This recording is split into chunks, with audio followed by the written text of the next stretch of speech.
Ngayong balik eskwela, may ilang nakakatuwang tagpo na nagpapaalala sa atin sa kahalagahan ng edukasyon.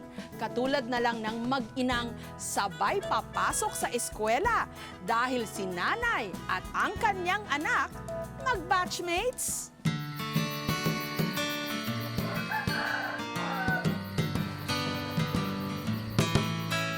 Mga anak, gising na kayo para hindi tayo mauli sa paralan. Ang mga bagay na hindi raw nakamit ni Annabel nung siya'y bata pa, siyang pilit niyang ipinaparanas ngayon sa kanyang mga anak. Partikular na ang oportunidad na makapag-aral. Ayaw kasi ng magulang ko nung mag-aral kami para gusto niya magtrabaho lang kami sa bukid. Kaya mula noon, namasukan din ako bilang katulong. 8 years old pa lang ako noon. Tapos yung sahod ko laging ina-advance. Kaya naisipan kong lumayo sa kanila. Sumama ako sa kakilala kong taga-Benguet. Mabigat man sa kalooban niya, nilisan ni Annabel ang kanilang bayan sa Dumaguete. Kahit pa ang naging kapalit nito, ang 16 na taon na wala siyang komunikasyon sa kanyang pamilya.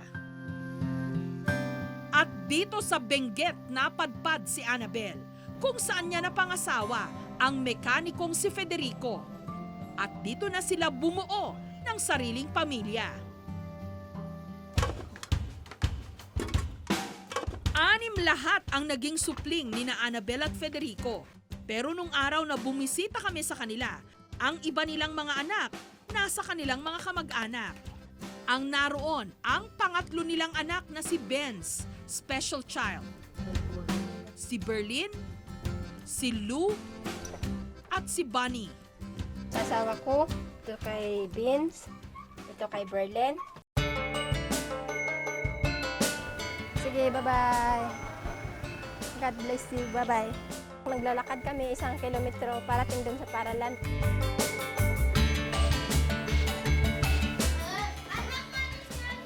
Bye-bye, Lo.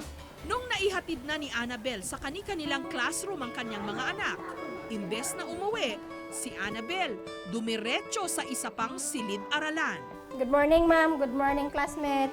Jansto Jefferson. Si Annabel, sa edad na 37 anyos, pumapasok bilang grade 3 student ngayon sa mababang paaralan ng Buyagan dito sa La Trinidad sa Benguet. Balaswit Annabel. Present, ma'am. Batchmate ni Annabel sa grade 3 ang kanyang pang-5 anak na si Lou. Ang pag-aaral naman, ito ang kayamanan talagang hindi mananakaw kahit kanino man.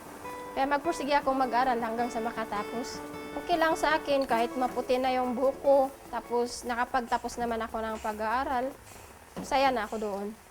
Ang kalabaw ang ating pambansang hayop. Ang madalas na pangmamaliit daw sa kanya ng ibang mga tao ang nagtulak kay Annabel para magbalik eskwela. Minsan nga raw, nainsulto siya ng isang guro sa enrollment ng kanyang anak. Tapos sinabi pa naman ng guro nga nag-assist doon, tanga ka, wala kang alam. Hindi niya kasi alam, hindi ako tapos mag-aral eh. Kaya doon ako na-encourage na mag-aaral, magbasa. Nag-aaral ako kahit maraming tumutukso sa akin. Ang tanda na nga niyan, pumapasok pa sa loob sa paaralan. Hindi ko sila pinapansin. Pinagdadasal ko lang sila sa Panginoon. Ngayon, mula sa pagsulat ng kanyang pangalan, Wait, right, and... pagbabasa at pagbibilang, lagi raw nakaalalay ang mga kaklase ni Annabel sa kanya. Nagtutulungan po kami dito sa classroom para matuto po kami dito sa paaralan.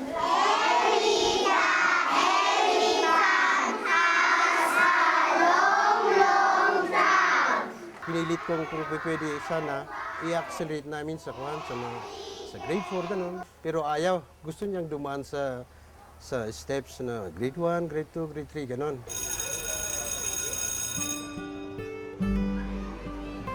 Tuwing recess naman, muling nangingibabaw ang pagiging ina ni Annabel.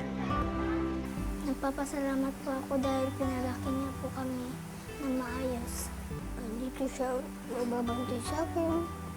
At salamat pa rin ako. Naging nanay ko siya.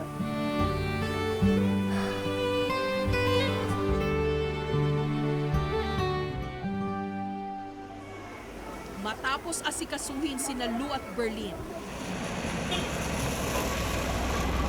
nakikipaghabulan naman si Annabel sa oras papunta sa trabaho ng kanyang mister.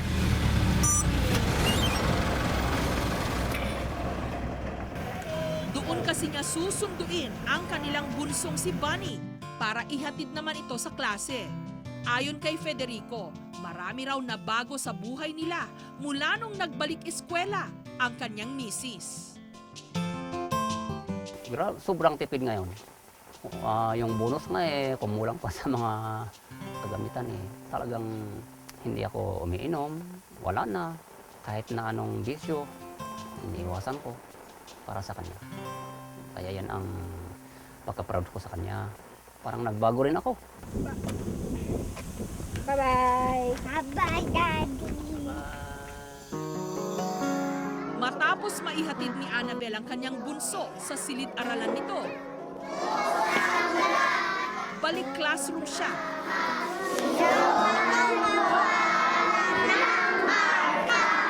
Game na game siya sa bawat class activity.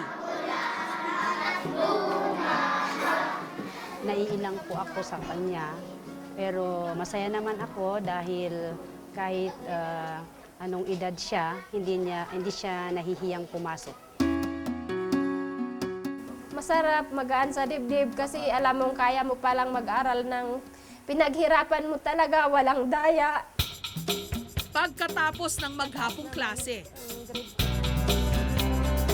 mga gawaing bahay naman ang kanyang inaatupag.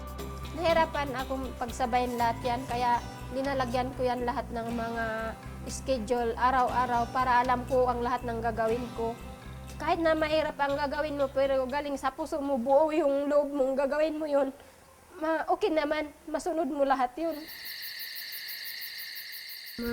Magandang at malaking kalapati ang uhaw na uhaw. Pagkagat ng dilim, nagmimistulang classroom ang kanilang bahay. Sama-sama ang mag-iina sa paggawa ng kanilang mga assignment. Toka-toka naman ang kanyang mga anak at asawa sa pagtuturo sa kanya. Itong madalas nga maturo ko sa kanila, itong English, kasi dito ako nahihirapan talaga. Sa math, medyo mahirapan din ako, pero nandito naman yung asawa ko magtuturo sa akin.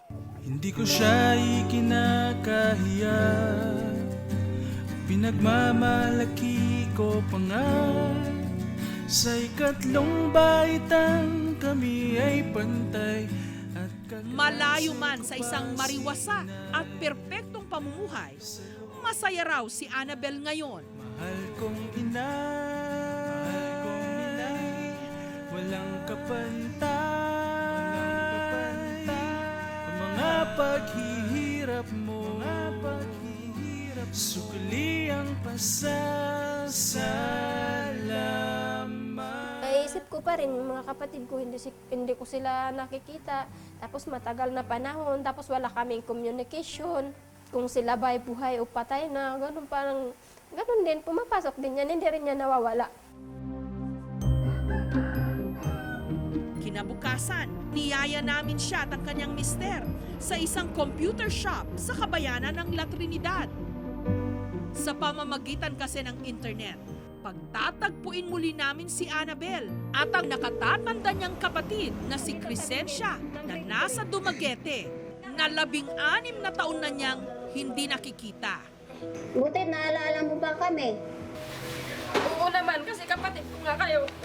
Kayong lahat, inaalala ko kung minsan nalulungkot ako, binubuhos ko na lang sa aking pag-aaral yung aking, pagkalungkot. Nangungulila rin kasi din ako sa inyo. Gusto ko rin umuwi dyan pero wala akong pagpliti dyan eh. Binanggit din ni Annabel kay Crescencia ang magandang balita. Grade 3 ako ngayon sa Buyagan.